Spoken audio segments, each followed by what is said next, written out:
Kalau bicara korupsi tentunya bukan hanya uang negara yang diambil saja, tapi korupsi politik membuat kebijakannya rusak.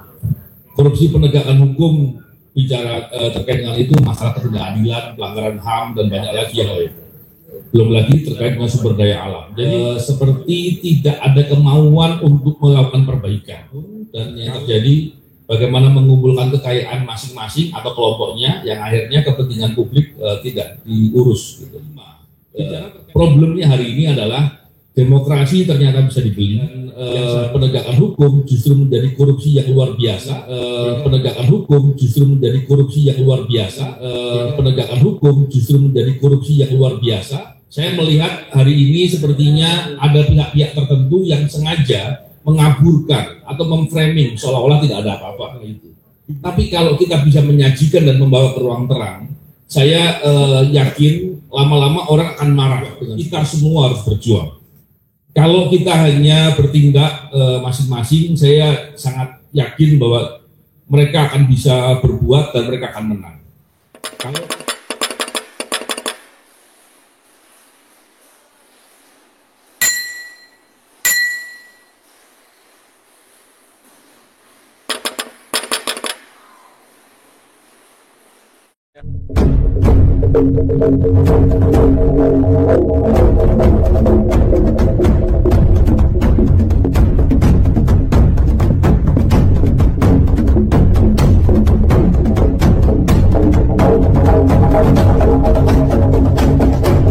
Bismillahirrahmanirrahim. Assalamualaikum warahmatullahi wabarakatuh. Saudara, dengan saya Edi Mulyadi dari Forum News Network FNN. Apa kabar saudara sekalian?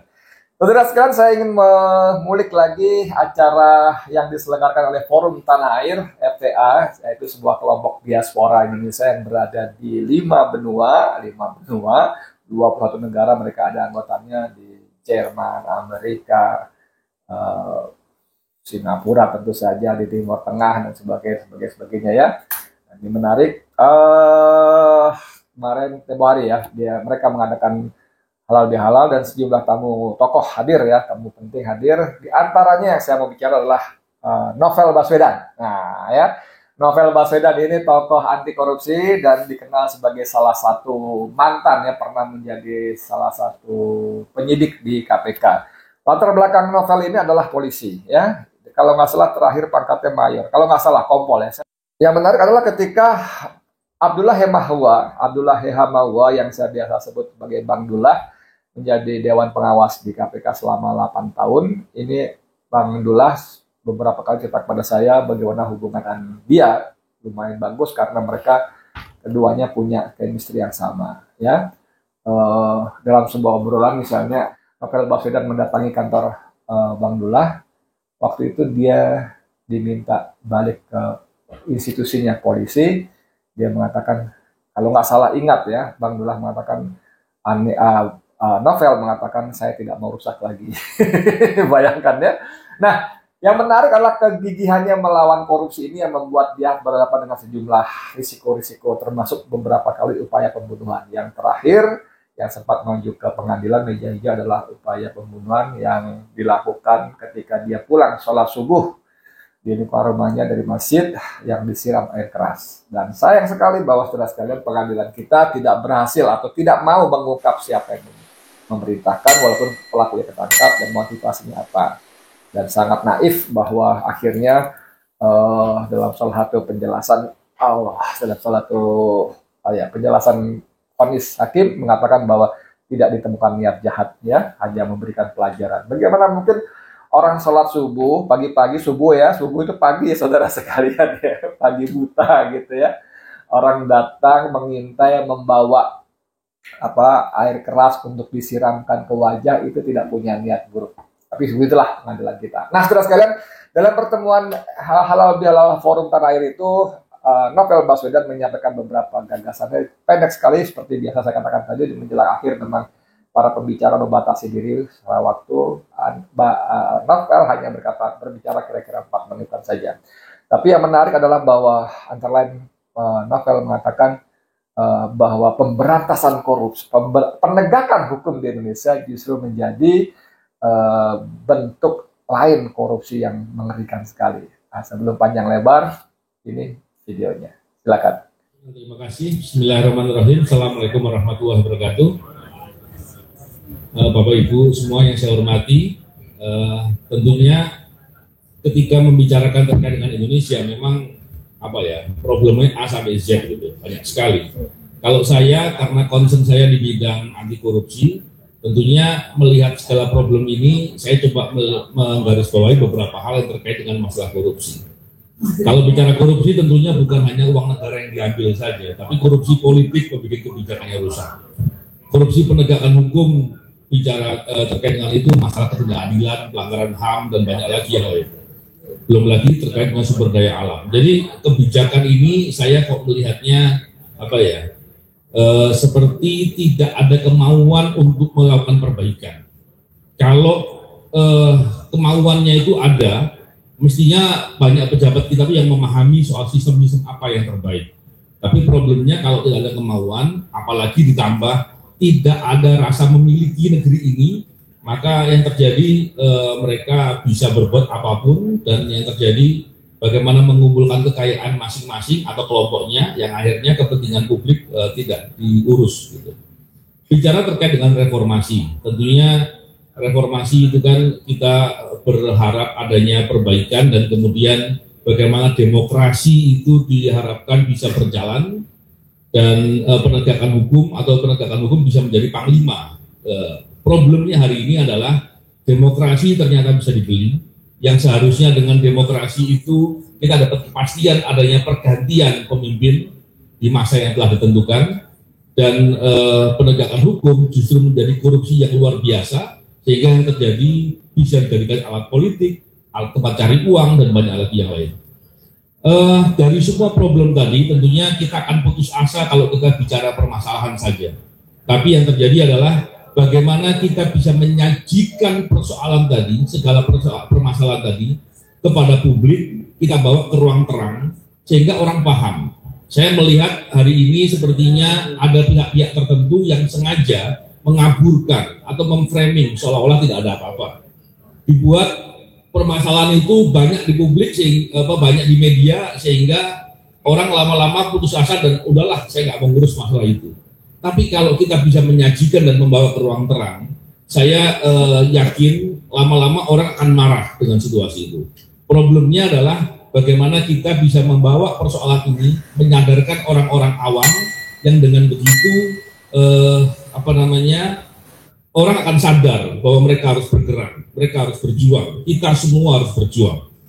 Kalau kita hanya bertindak masing-masing, saya sangat yakin bahwa mereka akan bisa berbuat dan mereka akan menang. Kalau kita lihat bahwa oligarki atau orang-orang jahat yang berbuat terhadap negeri kita, yang menjarah negeri kita, ini mereka melakukan dengan sangat sabar. Mereka bertahap, pelan-pelan. Masalahnya seringkali kita sendiri nggak sabar. Kita kemudian mudah untuk euforia, mudah untuk senang, bahkan mereka kemudian bisa membuat seolah-olah kita sedang menyebarkan hoax. Karena ada berita-berita yang mungkin dibuat oleh mereka sendiri, disebut kita, dan kita menyebarkan itu, dan kemudian kita dipersepsikan orang-orang yang suka menyebarkan hoax.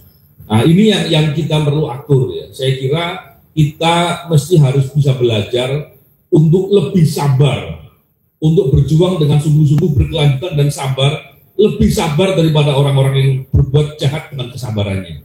Semoga dengan kita bicara dengan seperti ini, kita bisa membantu orang-orang awam untuk bisa memahami, dan semoga bisa menjadi gerakan bersama untuk menjadikan perubahan atau kebaikan. Terima kasih. Oke, terima kasih Pak. Nah, bagaimana saudara sekalian? Ngeri ya? Jadi dari penjelasan novel itu, dia juga mengatakan bahwa ada pihak-pihak tertentu yang berusaha menggiring opini publik seolah-olah Indonesia tidak apa-apa, seolah Indonesia sedang baik-baik saja. Cuman novel mengatakan bahwa kalau kita bisa membawa masalah ini ke tempat yang terang benderang, nah ini menarik ya istilahnya ya, ke hadapan publik secara terang benderang, maka dia yakin rakyat akan marah di sini. Mantap nggak? Saya membaca bahwa novel ini tetap adalah seorang pejuang ya. Usianya masih muda di bawah saya, dan saya sungguh-sungguh prihatin dengan penglihatannya yang sungguh-sungguh berkurang. Jadi ketika ketemu kemarin di acara halal itu, saya bernostalgia dengan dia di depan beberapa tokoh lain. Saya bilang sama Jenderal Gatot atau beberapa Munarman waktu di meja itu, ini inget gak Mas Novel, saya bilang, waktu kita ketemu di, saya sebut maaf ya, tempat kita ketemu di Abu Nawas ya, restoran Timur Tengah di daerah menjelang Jalan Proklamasi dari arah Jalan Matraman itu ya. Saya kata belum Matraman ya, Jalan Salemba itu ya. Saya katakan kita ngobrol di situ depan kasir loh Mas. Saya ngobrol ada 2-3 menit dalam jarak yang kira-kira hanya berhadapan setengah meter ya, atau kurang lebih dikit lah gitu ya. Dan saya dengan PD-nya ngobrol ngalor ngidul segala macam, sampai kemudian saya menyadari Novel Baswedan ini wajahnya sangat datar gitu ya. Saya sangat datar gitu, seperti formalitas saja, sampai akhirnya saya bilang, Mas, saya dimulyadi Mas, jin buang anak. Mas Edi, mohon maaf, saya nggak melihat, mata saya ini bermasalah gitu. Astagfirullahaladzim.